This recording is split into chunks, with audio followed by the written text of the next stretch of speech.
خان اور شاہ محمود قریشی کے درمیان سرد جنگ چھڑ گئی۔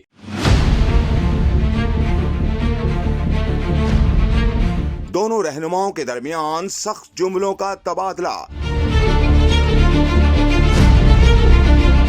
رہنما پی ٹی آئی کے قریبی دوست نے تہلکہ خیز پنڈورا باکس کھول دیا۔ سیاسی جماعت کوئی بھی ہو، وہ صرف اپنے رہنماؤں سے ہی چلتی ہے، اور اگر رہنما آپس میں ہی الجھ پڑیں تو سیاسی جماعت میں خود ہی دراڑیں پڑ جاتی ہیں۔ میڈیا رپورٹس کے مطابق حال ہی میں جیل سے رہا ہونے کے بعد تحریک انصاف کے وائس چیئرمین نے قائد پی ٹی آئی سے ملاقات کی، جس کے بعد شاہ محمود قریشی اپنی اہلیہ کی تیمارداری کے لیے کراچی روانہ ہو گئے۔ دوسری جانب مخدوم شاہ محمود قریشی کے ملتان میں ایک انتہائی قریبی دوست نے خان کے ساتھ ہونے والی ملاقات سے متعلق بڑا انکشاف کر دیا۔ قریبی دوست کا کہنا ہے کہ زمان پارک ملاقات کے دوران دونوں رہنماؤں کے درمیان تلخ کلامی اور سخت جملوں کا تبادلہ ہوا۔ قریبی دوست کے مطابق شاہ محمود قریشی نے پارٹی چیئرمین سے کہا کہ آپ وقتی طور پر پیچھے ہٹ جائیں، بیرون ملک چلے جائیں، یا اگر بیرون ملک نہیں جانا تو یہاں ہی رہیں، مگر لب کشائی بند کر دیں، ہمیں معاملات طے کر لینے دیں، معافی تلافی ہو لینے دیں، جب سب کچھ ٹھیک ہو جائے گا تو آپ واپس تحریک انصاف کو سنبھال لیجئے گا۔ مشکل وقت ہے اور جذبات کی بجائے دانش مندانہ فیصلوں کی ضرورت ہے۔ جبکہ شاہ محمود قریشی نے خان کو یہ بھی کہا کہ جو ریٹائرڈ لوگ آپ کو گمراہ کر رہے ہیں، ان حالات میں وہ آپ کی کوئی مدد نہیں کر سکتے، جس پر قائد پی ٹی آئی نے vice chairman P T I پر برہمی کا اظہار کیا۔